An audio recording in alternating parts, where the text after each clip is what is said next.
Ang Constitution lang po ang babasahin natin. Ayoko po mag-pass ng opinion at this point in time kasi po doon sila magpipresenta ng ebidensya ngayong hapon eh. Baka naman papangunahan na sasabihin nila, kinukondisyon natin yung isip ng tao na ganito, hindi naman pala. Opo. Ang sinasabi namin is under the Constitution at ang katanungan na yan ay nilatag ng Senate President. If you would recall, sabi niya, why are you using the word allowed? Di ba? Sabi niya, allowed. That's an active word. Bakit? What is that power of he asked the, Congressman, what is that power of the Chief Justice under the Constitution? Basahin mo nga. So, doon po kami.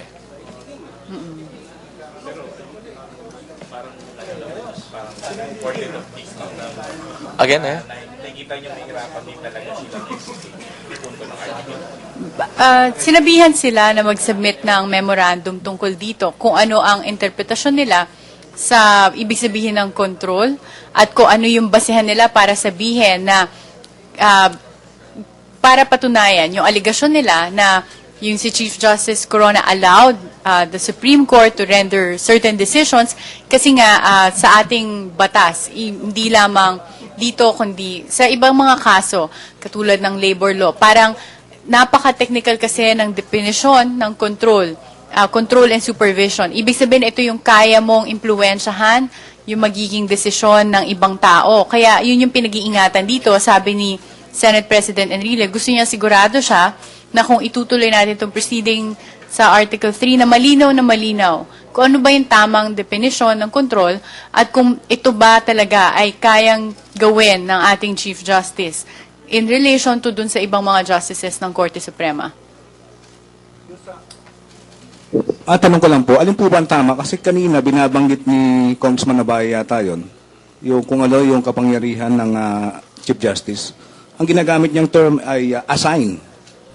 Pero pag binasa mo yung internal rules ng Supreme Court, designate. Hindi po ba may malaking pagkakaiba yun? Salamat. Ito'y ukol sa anong usapin? Yung pagrarapol siya ng mga kaso at kung sinong member in charge. So, ang tinutukoy po doon sa internal rules, ang salitang ginamit ay designate. Ito. Liliwanagin ko lang po sa aking nalalaman bilang practitioner. Ang ano po rito ay pag sinabing ni-raffle ang kaso, ay hindi mo agad ma-assign yan. So, meron pong proseso na dumaraan at doon, hindi mo talaga malalaman kung kanino pupunta ang isang kaso. Kaya nga may tinatawag tayong raffle. Yung aspeto na yan, na designate or assign, ay mapapaliwanag na mas maayos in the course of the trial. Okay. Yes, okay na. No more questions? No more? Pwede kahit walang DTI representative. BTI. Iba yun. Yes, sir. Thank you.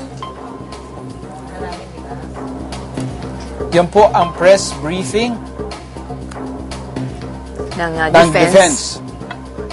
At habang nagre-recess po itong impeachment court, kanina kasi pinag-uusapan nila itong yung sinasabi ni Congressman Agabao na yung the Chief Justice has administrative supervision because, sabi niya, he chairs on-bank sessions, meron mga special raffle of cases, siya yung Sinasabi niya na parang yung meron siyang powers na hindi na-enjoy ng ibang justices ng Supreme Court. But whether that amounts to yung nabanggit kaninang control and supervision, kagaya nung presidente, yun yung mukhang mabigat na kasi, issue. No? Under the Constitution ba, nakastate doon yung, meron bang administrative powers ang Chief Justice over the Supreme Court? Nandiyan ba sa Constitution? Yung ba I really was trying to point that asan nakalagay doon?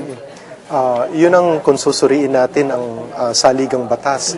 Wala namang express na provision, walang talagang kitang-kitang provision dito na nagpapakita na ang Chief Justice ay may administrative supervision or much less control over the Supreme Court. Kaya nga sinasite lamang nung ating prosecution na merong mga ilang karapatan ang Chief Justice bilang pinuno ng Supreme Court na kanyang binanggit, ito is to chair the Supreme Court when it decides en banc. Siya rin ay in charge pag nira-raffle off ang cases, pag ina-assign sa iba't ibang division ng Korte Suprema. Pangatlo to assign consolidated cases, yung halimbawa na magkakaparehong kaso at kinokonsolida at ina-assign. At pang-apat, yung pag-release ng mga desisyon ng Supreme Court and Bank. Pero siguro ang magandang abangan is yung legal memorandum na isusumite nitong prosecution na nagpapakita na merong influensya ang Chief Justice sa kanyang mga kabaro. Attorney, ang pinupunto ba ng prosecution dito na si Chief Justice Renato Corona ay hindi objective? Si Chief Justice Renato Corona ay nai-impluensyahan? Yun ba yung, to put it in simple terms, ano yung gusto nilang i-prove dito sa Article 3? Sa tingin niyo po? Sa aking palagay, ang gusto nilang ipakita ay dun sa unang-unang aligasyon, dun sa flip-flopping na tinatawag on near letters. Ang gustong ipakita ng prosecution ay si Chief Justice bilang primus inter pares o nangunguna sa mga pantay-pantay na justice ay ininfluensyahan ang takbo ng isip at ang naging desisyon ng kanyang mga kabaro sa Korte Suprema at sa ganung paraan ay napaboran ang mga ilang partido katulad ni GMA. Ngayon, ito nga yung naging question kasi gusto nga pasampina yung 4 na justices ng Supreme Court. If it is not allowed because of yung co-equalness nila, tsaka separation of powers, ano yung magiging impact nito? But if they do voluntary come, ano din yung magiging impact nito sa kaso? What do you think? Well, kung voluntarily silang mag-a-appear at magte-testify sila kung ano ang mga pamamaraan sa loob ng Korte Suprema, well, siguro merong mga mapapatunayan ng ating prosecution na kanilang hinahain dito sa Article 3. At kung hindi naman tumestigo ang itong mga justice na kanilang gustong isyuhan ng subpoena, mahihirapan ngayon ang prosecution. Hahanap sila ng ibang paraan para maipakita kung paano nangyari itong mga binibintang nila. Pero ang isa sigurong kailangan nating tandaan, hindi naman kailangang subpoena o hindi rin kailangang magtestigo ang lahat ng hustisya, ang lahat ng justices. Makakuha ka ng 2-3 dyan na handang magtestigo at sabing, oo, parang meron ngang aberya na nangyari sa procedures. Sapat na yon para may pakita ang gustong ipakita ng prosecution. Anong kaso nga, Attorney Joey, ang pinag-uusapan dito sa flip-flopping? Pakibanggit lang kung ano yung insidente na minabanggit na may pinadilang sulat at bumaliktad yung Supreme Court at hindi lamang mukhang flip-flopping, mukhang hindi lamang isang beses bumaliktad yung Supreme Court. Please give us a background dun sa kaso po. Sa pinakamabilis na pamamaraan, nagkaroon ng desisyon ng Supreme Court tungkol sa kaso ng mga empleyado ng Philippine Airlines laban sa PAL bilang kumpanya. Ngayon, dumaan ito sa matagal na trial at proceedings at nagkaroon ng final decision na pumapabor dun sa mga empleyado. Ngayon, nagkaroon pa ng mga apila at motion for recon. At Ito yung parang illegally dismissed sila, hindi ba? O tinanggal sila sa trabaho. Oo, at sinasabing hindi tama ang kanilang pagkakadismiss. At ngayon, lumabas naman na nagkaroon ng final decision na ito nga ang desisyon ng Supreme Court. Nanalo ang mga pali employees. Yung po ba yung ang empleyado. Tapos, meron pinadalang sulat. So, tapos na. At sinasabing executory na at lumipas na yung panahon para maapila. At hindi na nga pwedeng mag-apila dahil nakailang apila na.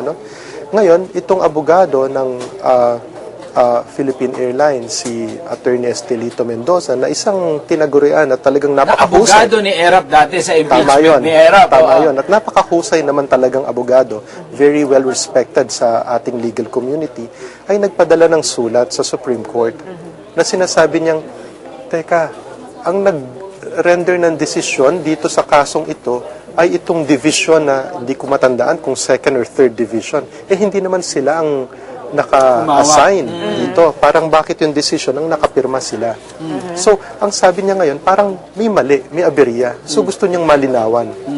So, ngayon, syempre, si Chief Justice, siya ang nakatanggap nitong sulat ni Attorney Mendoza, at sinabi niya, oo nga, bakit parang merong aberya dito. So, gusto niya ngayon na ma-raffle off doon sa tamang division na talagang binigyan o inatasan ng karapatan na mag-decide at sumulat ng desisyon ukol dito. Has this ever happened before na yung na final decision na pagkatapos parang binawi, no? Parang Binawi. ganon. Kasi ang sinasabi ng marami,